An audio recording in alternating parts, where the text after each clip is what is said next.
You're doing quite well.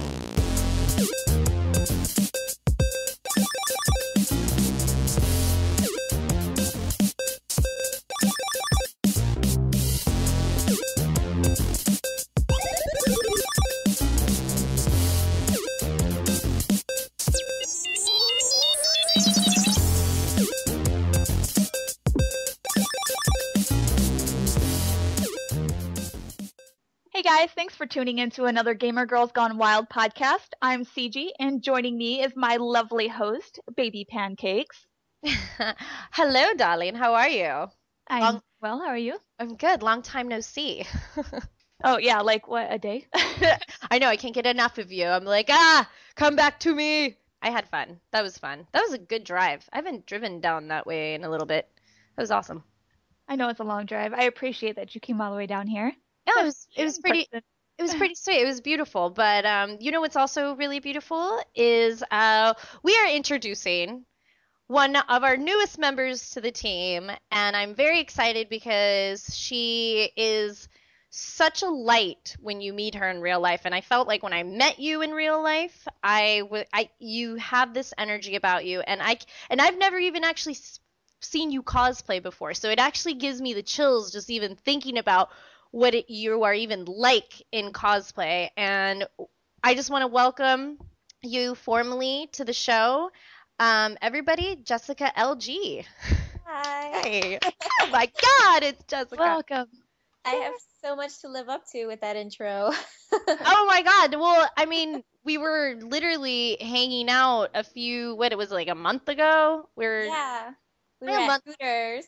We were Hooters hanging out with the lovely Ivy Doom Kitty, who, has become another, permanent Cosplay guest. set. Yes, she's a cosplay set, but she's totally a fan and friend of the Gamer Girls Gone Wild podcast, so she's welcome anytime. The Doom is welcome anytime, but, I got to meet you there, and I think we sat next to each other. Yeah. And you ordered a beer, and I was like, damn, that sounds really good. I think I'll order one too. And you had amazing nails.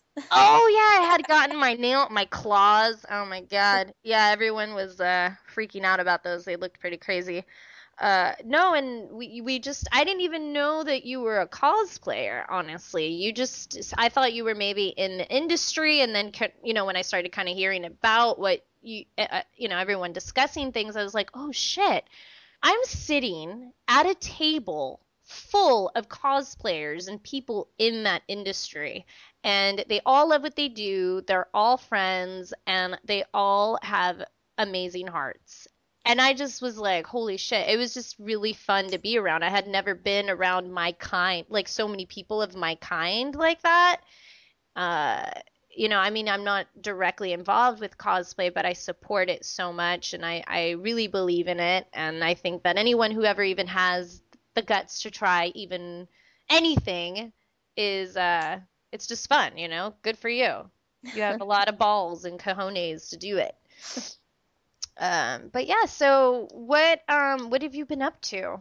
Well, actually, I'm moving apartments, so I've been up to my neck in stress. But I've got Wizard World Sacramento coming up March 7th through the 9th. And while I'm moving apartments, I'm like trying to figure out how to squeeze in 2 brand new costumes for that convention. So if I don't die, you'll see me in Sacramento. You are not gonna die because you're gonna fucking work that shit, and you're gonna do it because you've done it every single time. It's like you cosplayers have this magical fucking dust, and somehow this cosplay outfit comes together. Yeah. I mean, I don't know what it's like. I've never really made anything. I know CG's made stuff before, and she's fucking down for the cause. Oh, nothing of her caliber. I'm sitting here, I'm looking at all her cosplays, and I can't even imagine how to do even half this stuff. Like I said last time, like I struggled with Annie's backpack, so let's not even get into like the stuff that she's doing here. Yo, but still, you made the backpack. You figured it out. You put it together, and you wore that shit proudly. You should be proud of the backpack. I am proud of the backpack. Yes, be proud. But no, have you announced what you're going to be cosplaying, or do you kind of wait to do that like right before? I don't really like. There's a lot of cosplayers that are like, "Oh, I'm working on a secret cosplay," and I'm not really like that. But I just out of habit, I don't really introduce anything until the actual convention because I'm like, what if I don't get it done? Then I've like really disappointed people, which just happened for the first time ever. I announced a costume for a convention in Vegas a few weeks back, and of course, I wasn't able to finish it, and so I felt like I let everyone down. It's actually a video game, my first video game cosplay. Oh, what was it? I don't know if you guys remember Earthworm Jim. Yeah, of course. Yeah, Princess What's Her Name? I'm doing a costume of hers. Of her. Oh, So nice. it'll be fun. Very nice. Yeah. I wasn't really into like I had never had video game consoles growing up. My parents were like, "No." So my cousins, I went over their house all the time like growing up and they got every console ever in their entire lifetime, everything. And I had to buy a Game Boy off of a kid in the cafeteria in secret. You're a secret gamer. Yeah. That's cute. That is fucking cute. You win the internet today by just saying that. Jesus Christ. Well, you know, that's weird. So you didn't grow up as a gamer, but because by chance you had your cousins Yeah, that's how I was introduced to it. and which is really kind of how I got introduced to gaming. My parents didn't buy me consoles after I pleaded with them saying, my cousins have them. This is embarrassing. Like, you know, I literally negotiated consoles in the house. I was like, I will get good grades. I will do whatever you want. Like and I finally ended up getting them, but my cousins were the ones who had them first and they let me play and that's where it all went downhill, everybody. So yeah. Or uphill. Come on. Well, it's kind of down and then up, you know. It is kind of like a fucking game, really. It's like the fucking mine, you know, Donkey Kong mine level where you're in the goddamn mine cart and you're fucking rolling around and you're fucking jumping to get bananas and shit. But if you get that banana, you die. So forget it. Just forget it. Sorry, I'm just totally going in a tangent. But yeah, no, I'm so excited that you're gonna be doing some new, like anything like new. I'm all about it. I really, really love your rogue cosplay. I'm kind of obsessed with it. Oh, thanks. Actually, I was never going to do rogue, but my boyfriend at the time, we were driving across country and we were like, where are we going to stop? And then we realized we were going to stop in New Orleans. So he was like, okay, I'll make a gambit and I'll make a rogue. So we took photos in New Orleans. That's the only reason why I made it. And I ended up really liking the costume, so I wore it a lot. Oh, hell yeah. I think it's brilliant. I mean, did you get into making your things from the beginning or did you like get stuff commissioned and then you were like, fuck this, I want to learn how to make it? Or did you always naturally know how to sew? This is like the kind of stuff that people want to know. Yeah. Well, I've been in theater since elementary school when like I was hiding from some bullies and I ran into the theater room when they were having auditions and I just stayed and I joined theater in elementary school. And so I've been doing costumes. My mom did my costumes in elementary school, but I was like involved. And then in middle school, I started doing my own stuff. In high school, I was doing my own costumes. Again, not like really anything super awesome, just it worked, right? It stayed in place. Mm-hmm. And then I went to college for set design and prop design. And cool. We had to take a few semesters of like fundamental courses. So I took costuming and I learned formally stitching and all these things. But in college, I was really into Watchmen, like in high school. Mm-hmm. Yeah, the old comic. Yeah. And the movie came out when I was in college, and so I was like, I really hate Silk Spectre, but I really dug her costume. So I like the revamp that they did in the movie. So I had a friend of mine, Cindy. I had her make me. She's really awesome. Like she does a lot of historical costuming, and her construction. She's like just brilliant. Mm. And so she made me a costume. It was out of PVC because I was too scared to wear latex.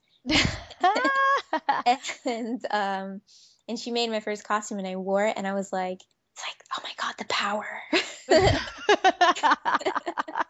And then Did you whisper that? Did you actually whisper that to yourself? Because I wouldn't judge you. In my bathroom, I was staring in the mirror. I was like, yes.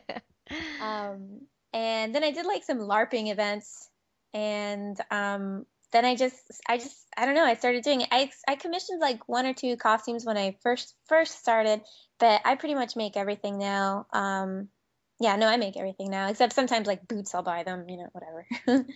Yeah, no, I think that's kind of ridiculous if you're, Yeah. yeah, power to you if you have the time in the day and that's your full time thing, Right, like we right. know those cosplayers, they got the time to do that shit. But we're working girls, man. We got like real 9 to 5s, and then we fucking come over and we game out or we make costumes and we travel the world. Like, that's what we do. We're kind of weird like that. We can't help it. All of our free time into geeking. Yeah, I mean, I think what you do is commendable. I like not only just your style, but the way you photograph. It's interesting. If you guys have not checked it, we'll give you all her info and where to stalk Jessica, and you can find she's got incredible photos. Literally, like you would want them on your walls and you would be happy to stare at them all the time. Funny. I don't sell prints. People Oh, you don't? So you don't sell prints. This is okay. This is That's crazy. you're the first cosplayer I've ever heard say that, because it seems I like didn't that's even like know the thing this. that everybody does. Yeah, I like, maybe it's just me. It's not like I'm not hating on anybody. I'm just like, I don't know if I want my face on a random person's wall. Like, I don't know you. I don't know what you're doing with my photo. I don't know. You're not supposed to think that far ahead. I know. But the thing is, it seems like a lot of the cosplayers do it as a way to kind of help fund their costuming. So Yeah. that's why I'm really surprised that you don't do that, because it seems like that would be a major help for you. See, like there's people that are like they're using cosplay as like a stepping stone for modeling, and I don't consider myself a model whatsoever, and I don't I do photo shoots, and I'm like really interested in, I'm like really involved. I'll get a photographer, and I'm usually picking the location. I send them like reference shots and things that I want for the character, and I'm really involved in that stuff. But then when I get like, when I'm the actual person, I wish I could hire someone to wear my costumes, because I'm like like really awkward and my poses are weird. And No, I think that's what makes you different though, because they're not modelly poses. They're very, I don't know, kind of like if Rogue was fucking standing on the middle of the street hanging out. Like what, but that, she would. Like she's an X-Men. She's got to protect the people, That's what she would be doing, hanging out, waiting for her boy Gambit. Like, hurry up, we gotta go. But I think it's interesting that you're so involved. I then see you as a way different kind of cosplayer now. You've become not really a cosplayer in my eyes. You've become an artist. That to me is an artist like quality. If someone wants to have control of that image of themselves. Yeah, and I really, because the photos are not just for me. Like, I want the photographer to be involved too, and I want the photos to be something they can use too, like, and they'll be proud to share also. It's like there's so many photographers that take pictures like of cosplayers and whoever and guests and stuff at cons, and it's just like a con photo. They're in a convention center, and it's just like a photo, like any photo you take. And I just really want these photos to be like cinematic, and like they grabbed it from a page of a comic book, and it's like really epic. I don't know if my photos really translate that, but that's what I'm thinking. I do. I mean, like, especially I was looking at your Black Widow variant that you had, and I mean, you're just standing there posing on like a black and red chair, but then you see the finished product, and it looks like you're actually there. It's great. I mean, you find great people not just to take your photo, but to do the editing and everything too, and it turns out amazing. Like, you look the part of the character, and you look like you're actually there. Yeah, I do a lot of my photoshopping because that's what I do for a living. I do that, like whatever, digital art where you like put something in another background. That's what I like to. That's really why I use cosplay photography. It's fun. I get to play around and put explosions and things in the background. Fuck, well, you're fucking amazing at it, dude. No, thanks, but no. I think we need to find a photographer. All of us get together, and can you please put some fucking like explosions in the background? Can we Yeah, make like hell yeah. buildings, like, can we get like the battlefield, like a couple battlefields of some video games of our favorite video games, and just put us back there? CG and I will know what to do and who to kill, and we'll protect you. We'll protect you. That would be awesome. I'm down. I'm gonna contact some photographers right now.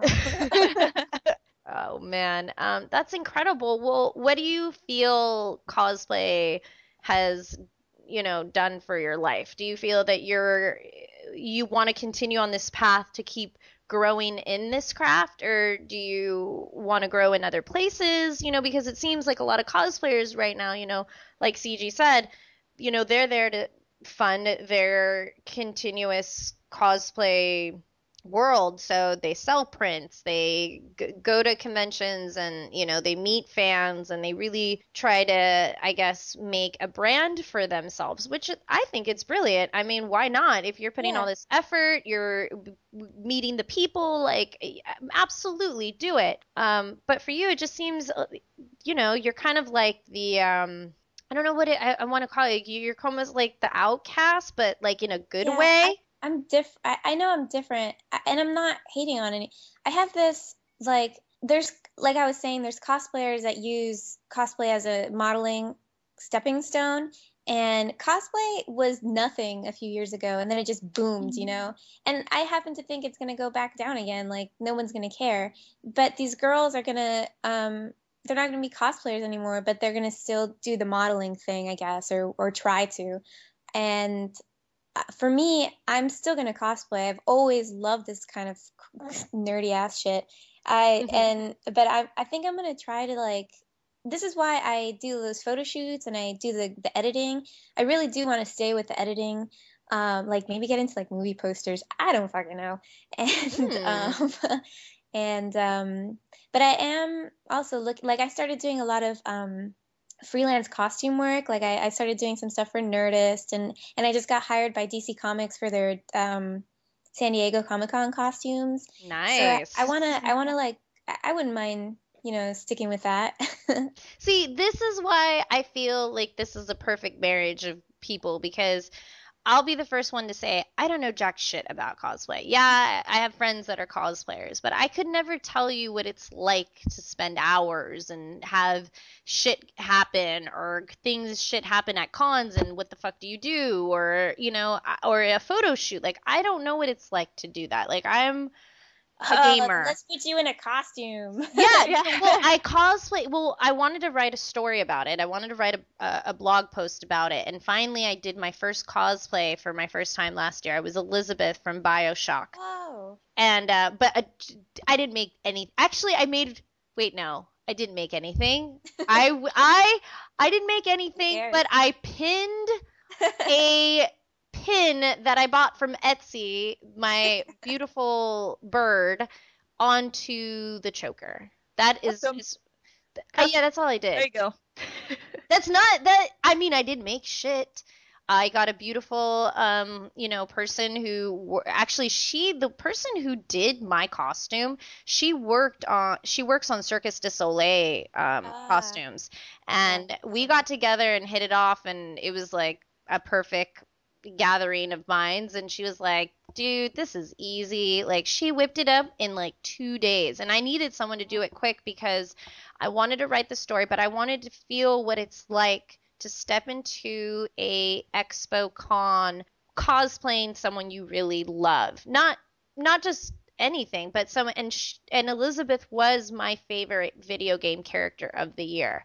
That being Ellie as very close second, from Last of Us. But yeah, but Elizabeth's got like a more interesting costume.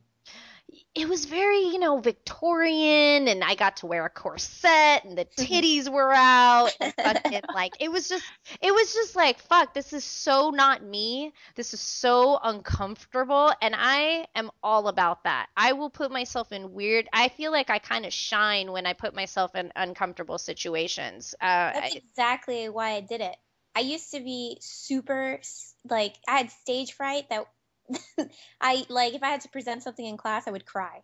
Oh, see, you're like me. I used to shake and shit. I used to like literally, I used to do voice choir out of all things. And kid you not, the actual whole concept of the Glee show that Mhm. you guys see on TV, a lot of those writers and producers had been scouting choirs around the time when I was there, and the talent that was in my town in Burbank was they actually got the Glee a few years ago got invited to perform on like shows and stuff like that, like on TV daytime shows, like when Glee was kind of booming, and kind of saying, oh, all these kids are getting into choir and show choir and blah, blah, blah. And that was all based on my upbringing, like those kids that I grew up with. And they were like the aces of, they could sing, they can dance, they can perform. And I was like a leaf. Like if I had to audition, I would fucking like tremble. Yeah. And that's why I kind of was like, the only way I'm ever going to feel what it's like to cosplay is to fucking do it. Yeah, man. That's what I would wear costumes at home. And then I went to a convention and there were people wearing costumes and I was like, you can do this in public? And then I did it, and people want the amount of photographers that crowd you, it can get really intimidating. And I've really, in the past year, if you met me a year ago, I was like, please step away from me. And now I'm like, okay, whatever, do your thing. Mm-hmm. You're like posing. You're like, hey, okay, I got Yeah. this down. But it definitely helps. If you've got some kind of self-esteem issue or some kind of stage fright, cosplay is a place, because you're around other people in costumes. So you're like, okay, I kind of fit in, right? And then people start approaching you so much for photos, just normal people, not even photographers. You're just going to get used to it. You're going to really get used to being in front of the camera, talking to people, publicly humiliating yourself. Yeah, no, what would you tell someone who, let's say, wants to cosplay for the very first time, but like, oh, they're kind of like feeling that, like where they're hesitant or they're feeling self-conscious, like what would you say to them? Like, what do you need to get you on that show floor? Like, yeah, it is scary because maybe you don't know anyone, maybe you're shy, maybe you don't want to talk to anyone, but you really love this person that you're about to like, that performance, Something I actually get asked a lot is, I'm not a good costumer. I'm not a good cosplayer, or I'm not like, I don't make costumes. How can I cosplay? And it's like, you don't have to make your costume to cosplay. You can commission a costume. I would definitely say be a character you love for your first time. Who cares if the costume is crap? Who cares if it's minimal? If it's someone you love, you're going to get them out there and you're going to go to the con and you're going to feel awesome because you're in a character that you love. And then and no matter what, you're going to get attention at a con. Someone's going to go up to you and ask you for your photo. Nobody's going to, I have never once had anybody make fun of me or have witnessed anybody getting made fun of at a con, honestly. Everybody's there for a good time. Everyone's there for the cosplay almost, as if not as much as the guests. It's just go, do it. Just do it. You don't have to make your costume. And even if you do, who cares the quality? It's not about quality. Not everybody's a costumer. And you're just going to have fun. That's all you got to do. I went to my first big convention in a different city alone. Like, I just Damn, did it. where was that and what con? New York City Comic Con, which is huge. Oh my Yeah, that's God. a big one. Yeah. That's Damn, big. you're like, oh, I'm not going to go to the little down the street con. I'm going to go to the biggest fucking Right? con in the world. Bigger, go home, huh? Yeah. I guess that would get you used to all the smaller ones, though. Yeah, and after that, everything's like, meh. No, I'm kidding. What did you end up cosplaying for those 3 days? I did, that was when I premiered I had done cosplay, but very little cons, and I always had friends. But this was a con that I did alone, and I also premiered my World War II Wonder Woman, which was my own concept. So not only was I going alone with nobody, I was premiering a costume that I didn't think anybody would even get, but I really wanted to do it. And surprisingly, people actually said that to me. People were like, "Are you like a World War II Wonder Woman?" I was like, "Perfect, you got it." Nice. Oh, I know which Wonder Woman. That is beautiful. I love that corset. Holy Thank you. shit. Did you make that? The corset I didn't. My friend Cindy made it. Oh, okay. But Okay. at the time, that design, that entire design was my idea. I gave her a sketch and she helped me out with that piece. Oh, I love that you sketched it. I would love to see that sketch. Oh man, yeah, I sketch all my costumes. Oh, hell yeah, dude. We need to start posting that shit. That's Yeah. wonderful. Well, I think CG, do you have any other questions about to Jessica about anything? Well, I have like a ton of questions, but I don't want to like overwhelm her. Cause like, okay, Well, like she's gonna be here all the time now, so you can, I mean, you can ask her as many as you want, but I mean, I know. she's got to go to I bed can- at some point. I know, I can spread them out. But like, okay, so I have questions because I want to know, like, from a cosplayer perspective, like how you feel about, and I guess, so if you don't want to answer this, you don't have to. But I want to know how you feel about the cosplayers who kind of like sexify characters, like. Because I noticed for you, you do like true to the character. So, and that's like when I did cosplay, that's what I've done. I always like stuck true to the character. But like when you see somebody who dresses like as Pikachu and they're like in a bathing suit, like, right? You know what I'm saying though? Like, it's Yeah. like, how do you feel about that? This is like obviously a constant conversation going on in cosplayers, and there's like, and I guess everybody goes back to Jessica Negri, and I don't do whatever the hell you want. I don't care, but don't call you. I'm not gonna rag on girls that do the sexy thing. It's not my style of presenting myself, and I think you can be completely sexy and still be 100% covered up. I think you can still have a big audience and still be completely covered up. And I actually don't intentionally do that. Like, I don't intentionally hide my boobs or like wear conservative clothing. I just look at the character. Like, Spider-Woman is a super sexy character, but she's entirely covered up, you know? And I didn't think about like, oh, how can I accentuate my boobs or whatever.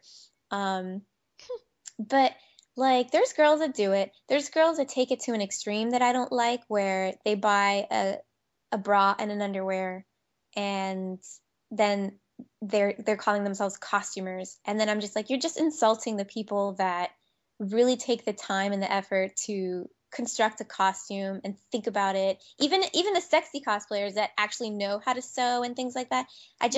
There's a fine line where you have to call yourself a model, you have to call yourself a costumer or a cosplayer. Like, there's people that take it to the extreme with the bikinis, and I just I'm like, oh God, girl, have some decency. There's girls that are doing it for the attention, and it's very clear. But Right. don't deny that that's exactly what you're doing. You're just trying to be tits and ass for the nerd boys that don't have anybody to touch, right? But you're a model, you're a TNA girl, and you cosplay. You're not a costumer. Right. You're not. So you're more touchy about the actual label costumer.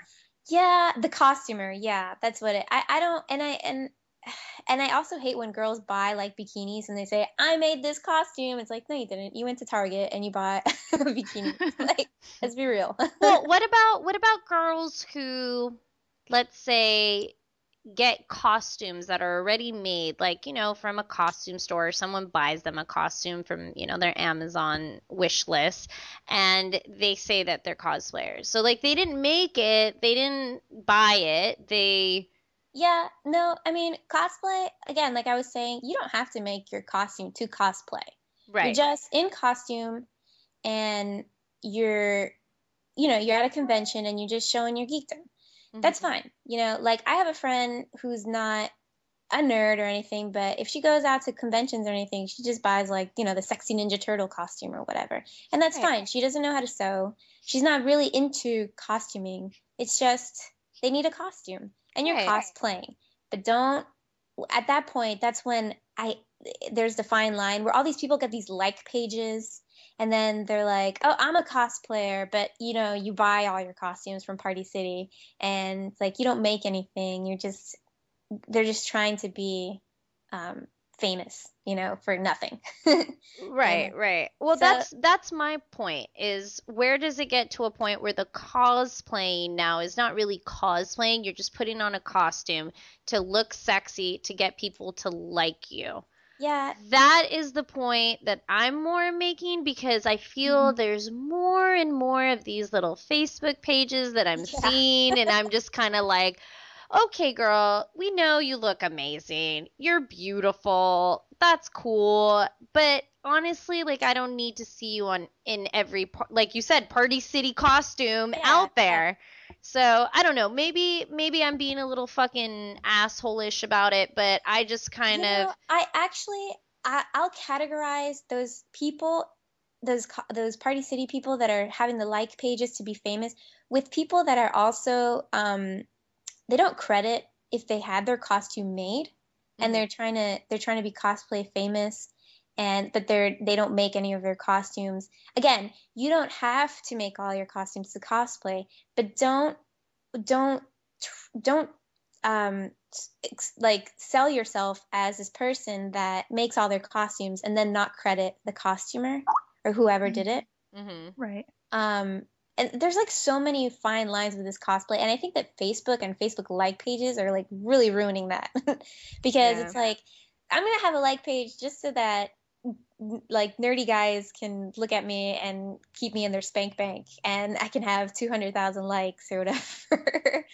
There's like that fine line between them and costume. Yeah, but your page is fucking awesome. So who cares? Like thanks. literally, No, like it's I not. I like the how you post. You're very informative with your fans. Your fans know you. They are at a moment's reach.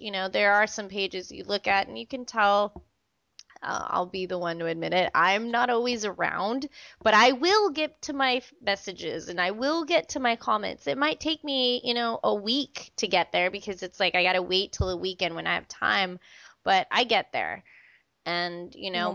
I love my fans. I love my friends that are gamers and, or in the cosplay or nerd community. And you guys are like a reflection of who I am in a weird way. We all that's why we're here, right?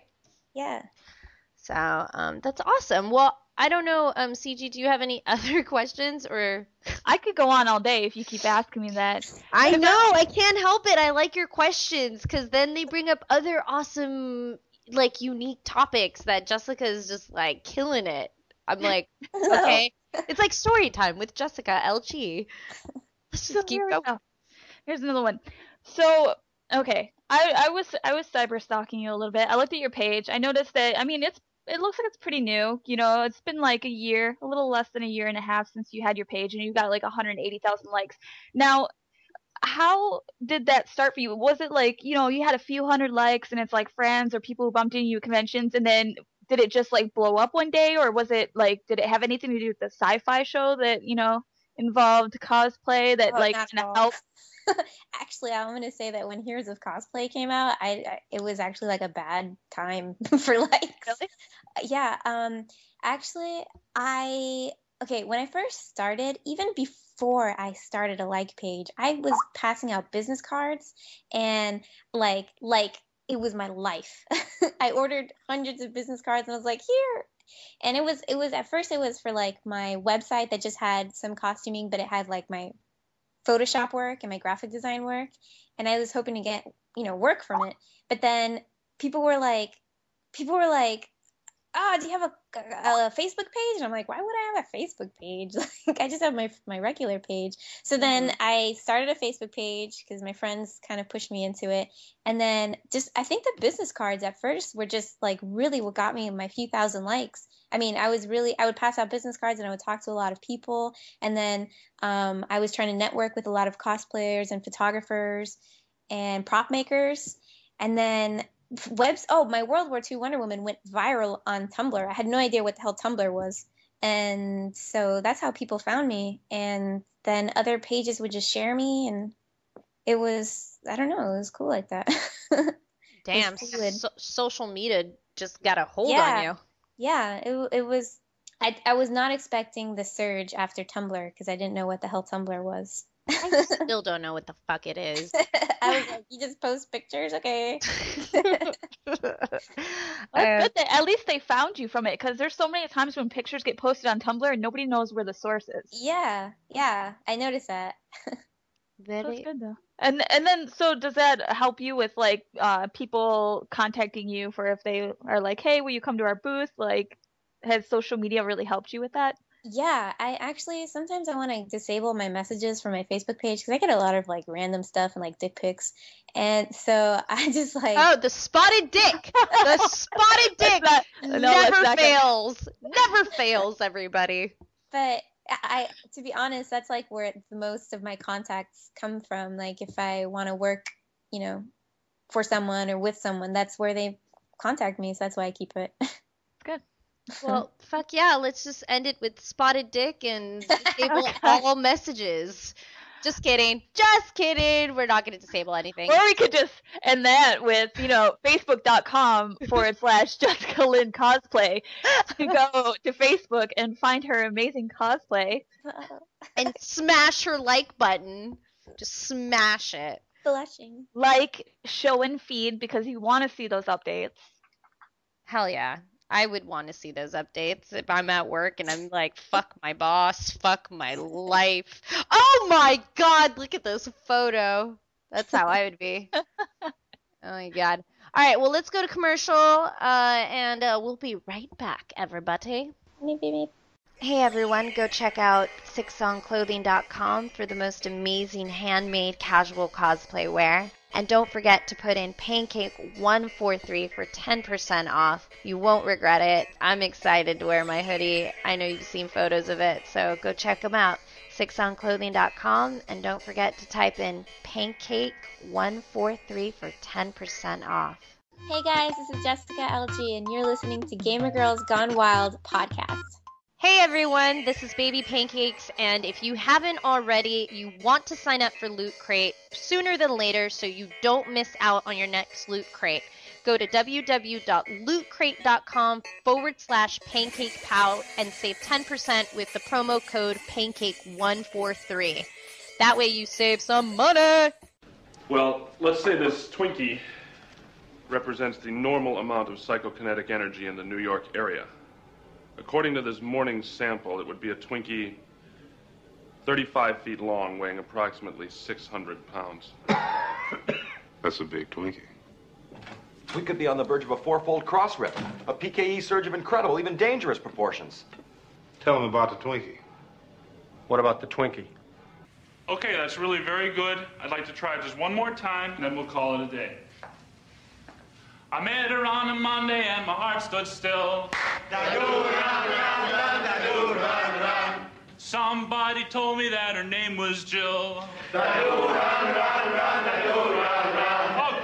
great. All right, I'll see you next week. We'll learn some new tunes. We'll have a great time. Bye-bye.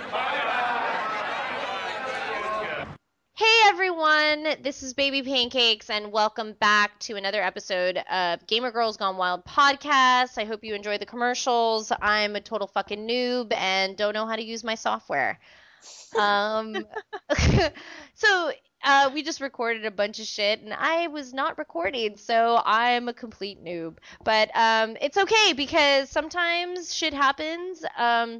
If you were just listening, we did a dedication to Harold Ramis, who passed away at the age of 69, a beloved character in so many movies.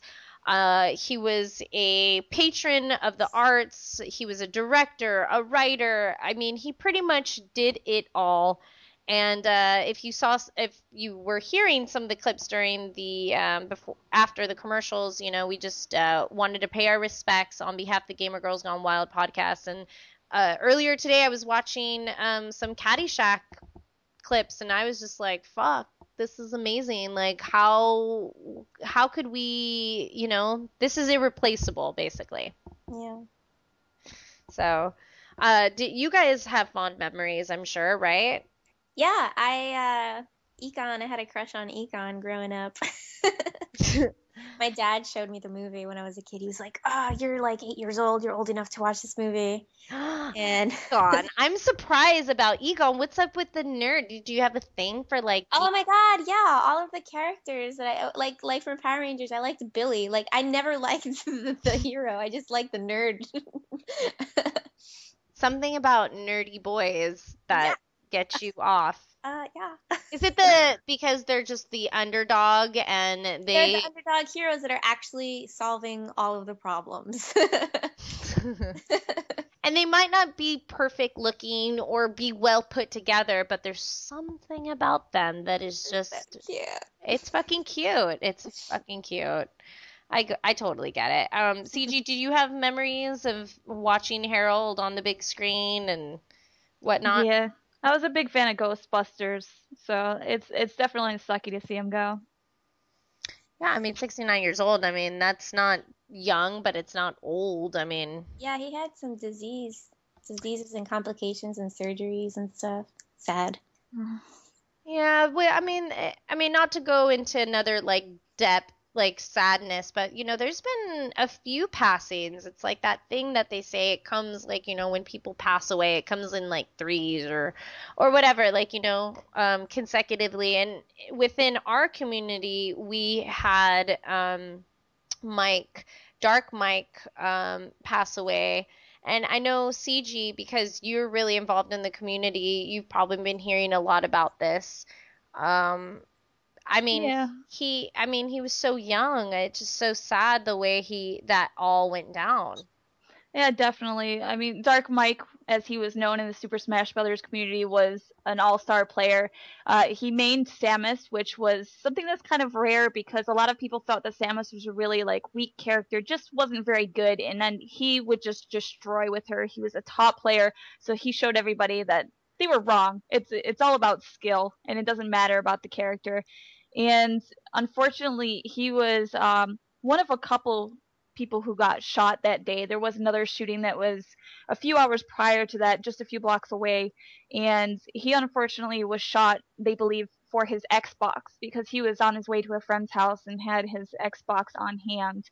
And unfortunately, he did not survive the gunshot wound. So, right now, people in the community are trying to help raise funds for his funeral. And so, we will have a link for that for people who do want to help out. We will have a PayPal link so that if you want to help donate to his funeral and help his family out, it's definitely very tragic. He was definitely well known, very talented. He was starting also on League of Legends. So, who knows where he could have went with that. Definitely. I mean, on behalf of the Gamer Girls Gone Wild podcast, we are donating $50 to his PayPal fund.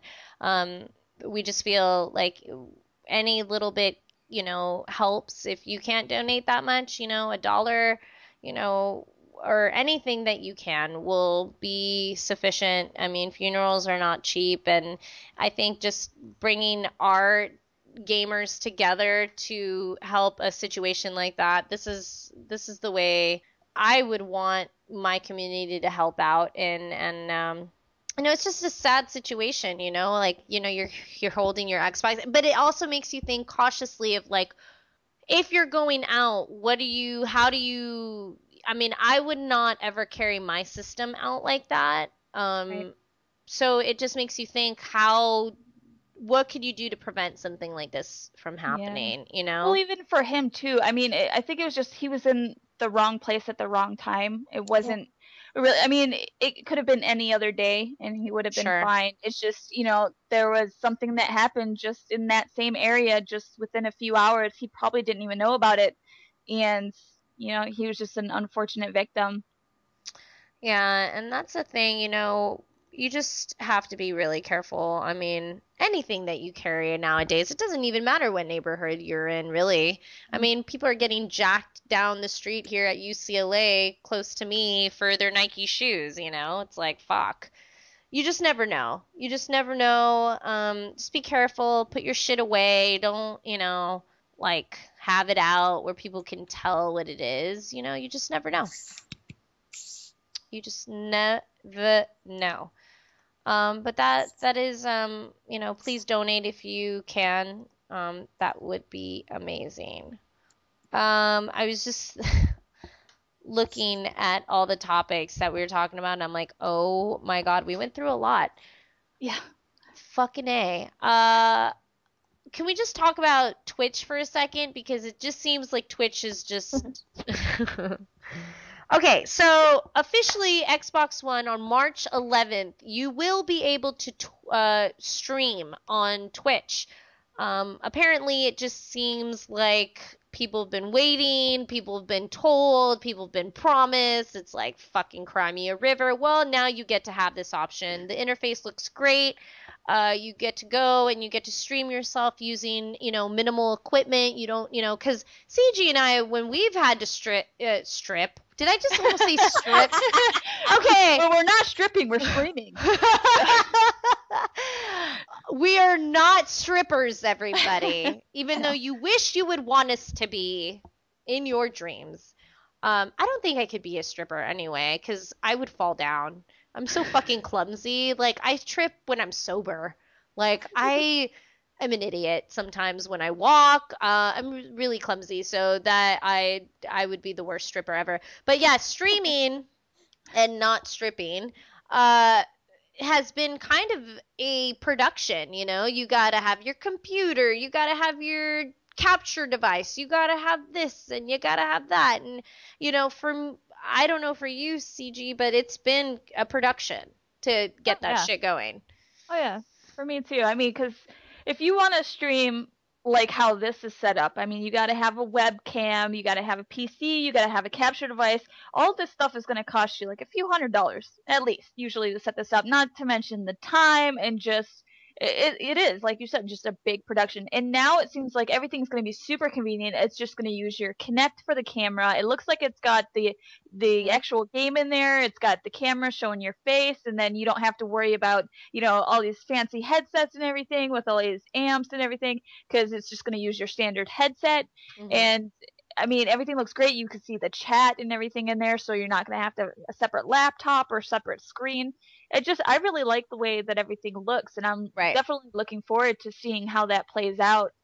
Yeah, no, I mean, I feel like, with Xbox, it didn't have the most promising delivery, when it launched. A lot of people were upset about this and that, and I just kind of feel like one thing that kind of sticks out in my head that I actually remember that I didn't remember previous was that when I was talking to Major Nelson at E3, and he was like, we'll get there.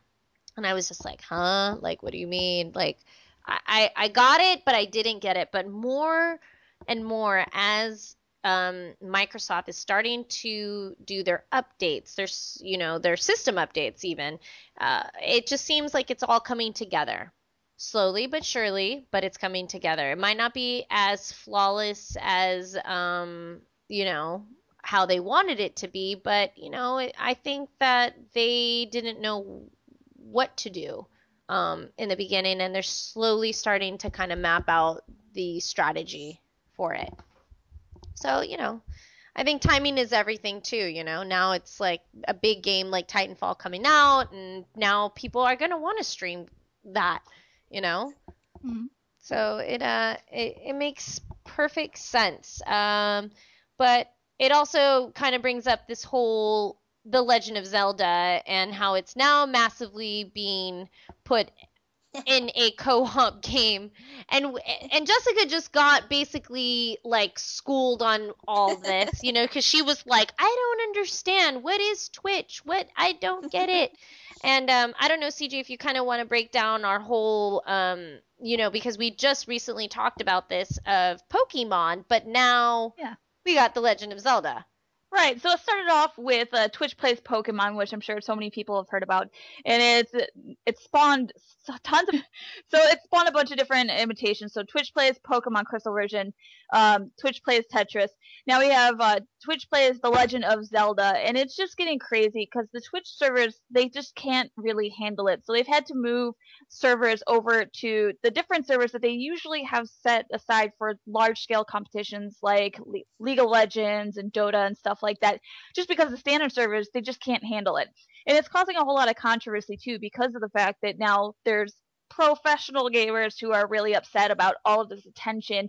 I mean, there's hundreds of thousands of players that are now going in there and they're playing this game, they're watching, they're commenting, and they're upset that it's basically taking attention from them. It's taking money away from them because this is something they do for a living. Right. So it's really cool for people who are like retro gamers and they're really excited about this, but at the same time it's causing controversy when it comes to the professional gamers and the people that stream for a living. Do you think that those people are being a little tad selfish, though? I mean, it's not like this trend. I mean, do you think this trend is going to last? I mean, let's just talk about the retro games that have been out there. You honestly think all these games are going to come out right now? I mean, there's people that are doing it right now, and there's people who are probably going to do it because they're going to try and get some money or whatever. But I mean, it's not going to last that long. I don't know how long Twitch is going to play nice with this. They have been very accommodating. They have been going out of their way to, do what they can with the servers and update the servers for future use in case, their servers are overloaded like this again. It is something good for them to, expand upon and just like make it better, but I just don't really see them putting up with it if it continues on for like months. I kind of have to give it up to Twitch for being accommodating and flexible because, I understand they're a business too, and they're, excuse me, they're trying to also, make money, and these big games that have been their star front runners have been bringing a lot of people, a lot of traffic, and now these old retro games that have kind of everyone knows about are starting to get this little bit of limelight.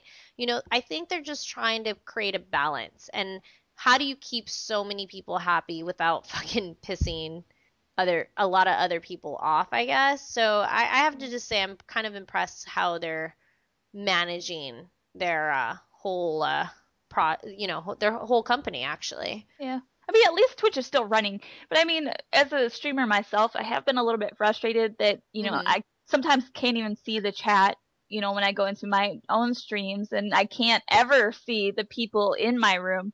I don't know why. I don't know if it's just me or if it's other people too. When I try to look at the viewer list, it never loads for me. And I don't know if that's a result of, something on my end, or if it is a result of these, massive chat issues.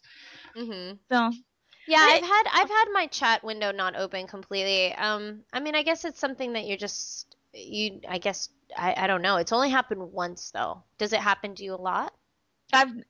Since I've been streaming over the past week, I've never been able to see a single name of anybody that is in my chat room. So I mean, like when they type in the chat, I can see it, but you know how you go to look at the viewers, like it just never loads. Interesting. Yeah, I mean, I'm trying to get back into streaming. I think all of us should come over one of these nights, and we'll do a stream night when, we'll do a big stream night. I know CG's fucking can't wait for Fantasia, so I don't know if you've ever played the game, or not game, but watched the movie Fantasia. There is a game coming out where it's basically you get to be Mickey the sorcerer. Oh my God. But it's basically simulated to be kind of like how Rock Band used to be. It's made from the company Harmonix, and it's basically musically involved, and you wave your hands and you hit the fucking notes. And I have a video out there on YouTube if you ever want to check it out. When I went to E3, I demoed it. It's pretty spectacular, and I think we should have a fucking party of us streaming that shit. Is it like co-op or like versus or anything like that, or is it just kind of like one player? When I played it, I was just playing the single player, but there's got to be a versus. I mean, it's Harmonix. That's what's fun, right? You got to do a little versus in your gameplay. I mean, at least if you have the game and you're playing by yourself and you want to play against someone else that that you have over. That's my logic, but I'm not sure what game modes they've finalized in their final copy. But as soon as we get word, or if they send us a copy and you see us go on there, we will probably be Fantasia live stream. Yeah, Fantasia, I might have to find us like the Mickey's sorcerer's hat from Oh, Disneyland. that's no Oh, I problem. used to have that. I will find that motherfucker and we'll wear that shit when it's your Challenge, you turn. have to play the game while wearing the Mickey Mouse gloves. That would be like hardcore right there.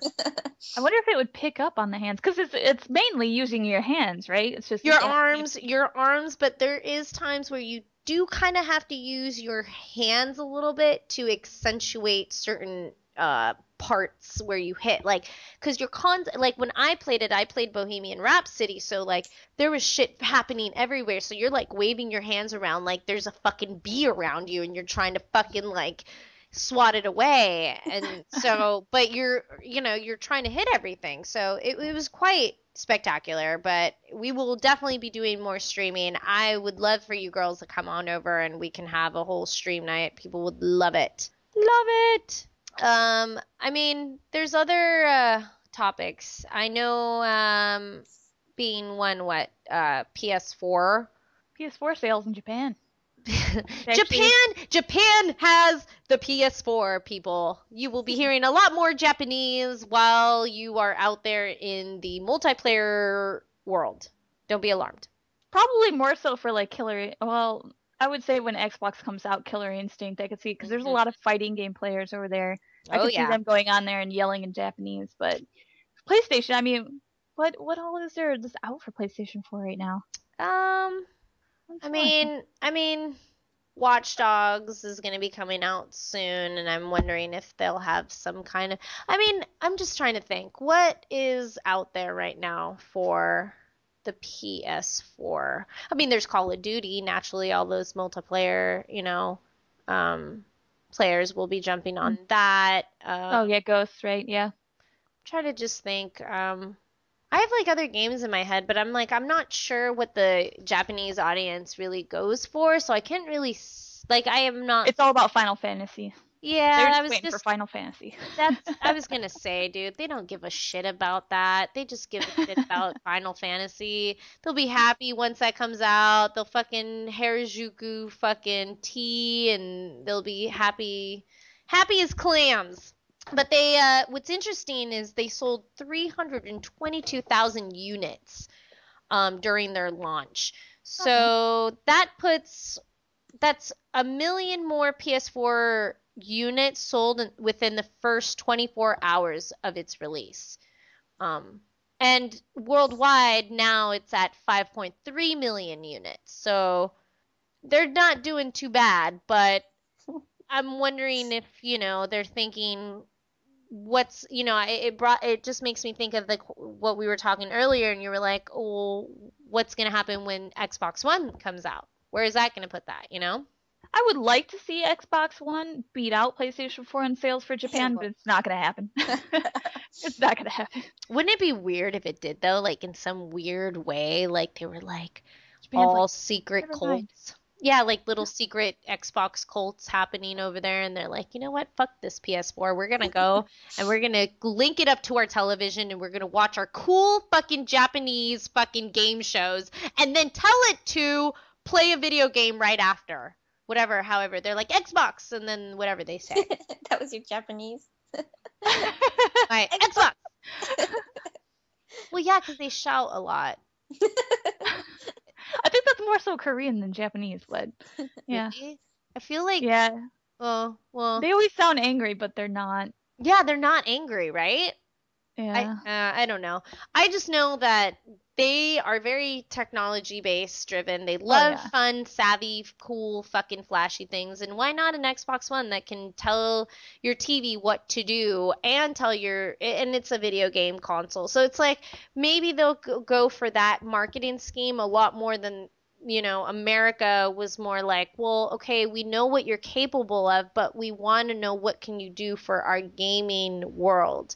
And I think the way PS4 delivered, it was a lot more clear, and it was a lot more, I don't know, they were able to offer at that moment what the gamers wanted. But it just seems now like patience is a big thing. You wait and you never know what might happen. I mean, this happened, when the 360 came out and, the PS3, didn't have much to offer, and the 360 was just like doing this and doing that. And people were like, damn, it took a little bit, but you always say Microsoft is a software company. They know what they're doing.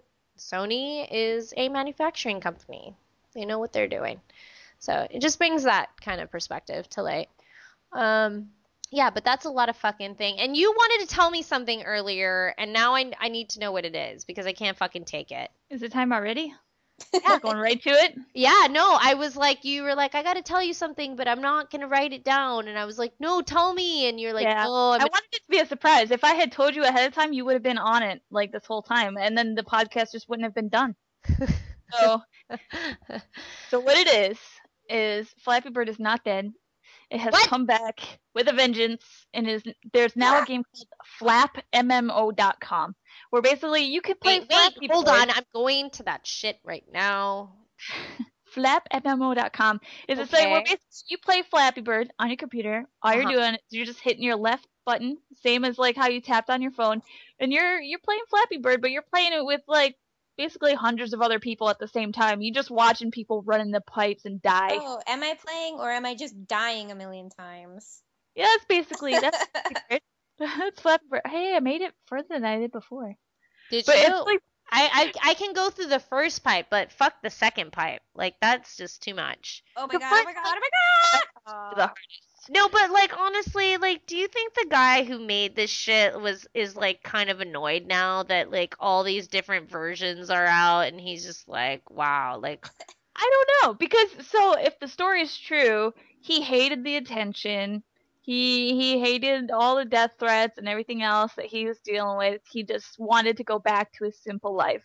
Mm-hmm. But it might be worse now because of the fact that he pulled the game. Now everybody else has put their own version of the game out, so I'm sure he sees it everywhere. He got death threats for this game?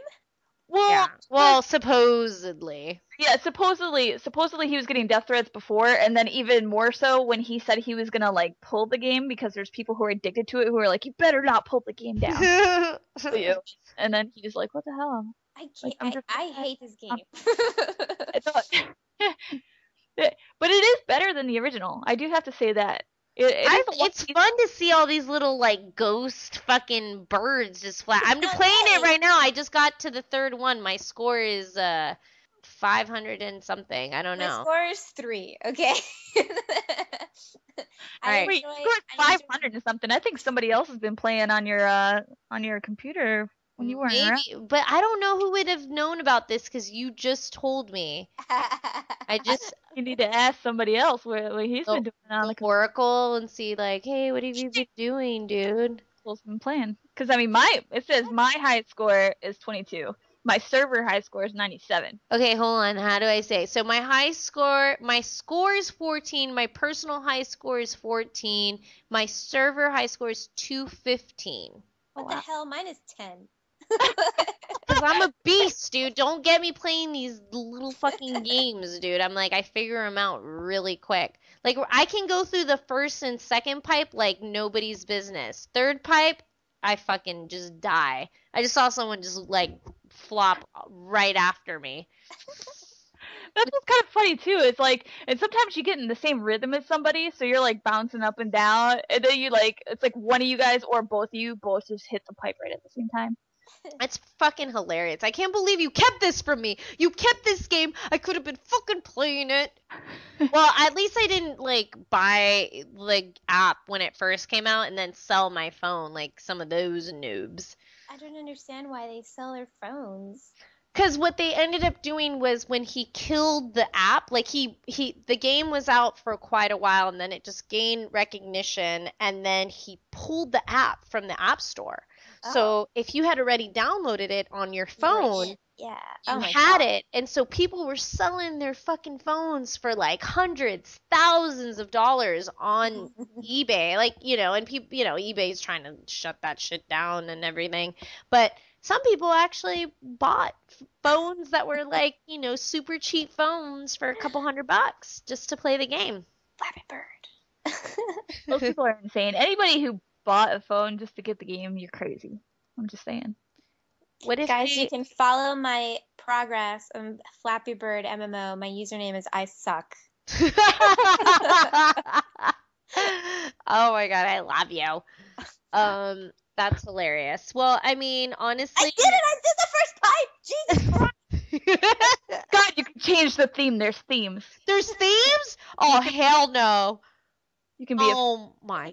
you can be a sperm, just like you said. You said it looked like sperm earlier. You can be a sperm. Holy shit! His name for this is just like ha ha ha.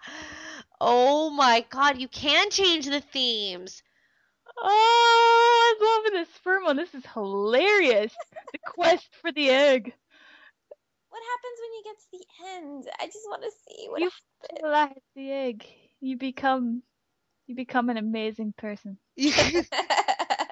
Seriously, I wonder if they send you a certificate. Wouldn't it be kind of cool? Like, instead of patches, they send you like a cool certificate. Like, hey, you accomplished Flappy Bird, the end. Pat on the back. So now, see, Flappy Bird, I was like, man, I'm not really interested. The fish one, okay, but this sperm one, it really has my interest right now. Well, yeah, because that is pretty much the concept of Flappy Bird. It is like getting to the egg. Will you be born? Will you be birthed? Or will you be not? Or will you get stuck to the uterine wall? Others. Oh my god, shit. Dude, this shit is so stupid and so good at the same time. God damn it. Stupid genius people. Well, when we first talked about this game, we were like, oh, what will they come up with? Well, it seems like they've come up with amazing things. Amazing things. I can't stop playing this. Okay, alright. Well, I will be a sperm probably for the end of the day. Well, I mean, I do plan on playing Thief at some point. So, there's that. And I don't mind being a sperm too, I guess, for part of the night. It's all your fault, CG. You got me into this. I'm sorry. Now I can't get out. I'm sorry, but not sorry. Well, Your friends. Jessica, usually at the end of our show, we've been making cocktails. I know when we first had met, we ordered beer. Is there like a particular cocktail that you like are obsessed with? I am an old man when I drink. I like gin and soda water and lime. I love that. Okay, so that is officially your cocktail then, right? Yeah. There. Gin, soda water, And a lime. Do you like extra limes? I usually tend to do extra. Yeah, I mean, yeah. All right, well, there's the official Jessica LG Old Man Drink. You can, we'll post it on our notes. So if you want to have a classic, that is a good one to have. It will hit you right on the spot. I've been just drinking some screwdrivers tonight. Oh, yeah. Just because I need some vitamin C. I've deprived from time to time, and then when I get it, I'm like, oh my god, this is amazing. So, but I've had nothing but the best time with you ladies. You guys are complete gems. I feel like the show is going to morph into something totally, it's going to take its own course. And I feel like there's nothing I can do at this point to stop it. It's just going to be, it's like the Mighty Morphin Power fucking chicks, but we're not really Power Rangers, so that doesn't really make sense. So we're just gonna come and be here for you guys. Where can people find you, CG? Starslayer.com with a 3 instead of an E. That has links to all of my social networks on there. Awesome. Where can people find the Pancake? The Pancake can be found at www.pancakepow.com. That's actually where you can find the podcast. You can find all my social networks there, from Facebook to Instagram and Twitter. Don't hesitate to ever send an email or even call the hotline number. We love hearing your messages. We don't care what you send us. We'll listen to it. We're not going to promise you we're going to post it, but we promise you we will listen to it. Because there's just some messages we can't tell you. But the number, if you ever want to call it, it's 424-259-1733. And you can always email the gggwpnetwork@gmail.com if you want to ask us any questions to any of us. So, yeah. Jessica, where can people find you? My Facebook.com/Jessica Lynn Cosplay. Lynn is Lynn. Yay. And What about I heard you have an Instagram. Oh yeah. Yeah, you can find me. It's You Can't Take a Tag. It's YOUCANTTIGATAG. And if you actually get that correct, you will get a cookie provided by her, not me. Absolutely. Well, that is an interesting handle. Where did that come from? For real? I've had it since like 2002. It's from the Lord of the Rings, Fellowship of the Rings commentary of the actors. The hobbits were playing a game while they were waiting for the helicopter. Nerd. That's all I'm hearing is nerd. Nerd! She's the most perfect nerd. She's perfect. I wonder how many proposals you probably just in people's heads popped just from hearing that. I've only met like 2 people that knew what the hell my screen name meant in the 10 years that I've had this username. Damn. Well, that's where you can find her, and please go smash her like button, go smash her follow button, and that is for all of us here. You know, we would love for you guys to keep in contact with us. Thanks for tuning in. I'm Baby Pancakes. I am playing this angry, or I'm playing Flappy Bird. He's not angry. You're sperminating right now. I am, and I named it GGGW Podcast. So I'm trying to get really far in case I can get this name up on some leaderboards or something. Oh my god, I'm gonna up you with that WW Podcast. I'm gonna be like number 2. Yeah. Well, I'm Fiji, by the way. Oh man. And Well, I'm Baby Pancakes. I'm CG. Now I'm Jessica. And this has been another edition of the Game Girls Gone Wild podcast. Thank you for helping us help you help us all.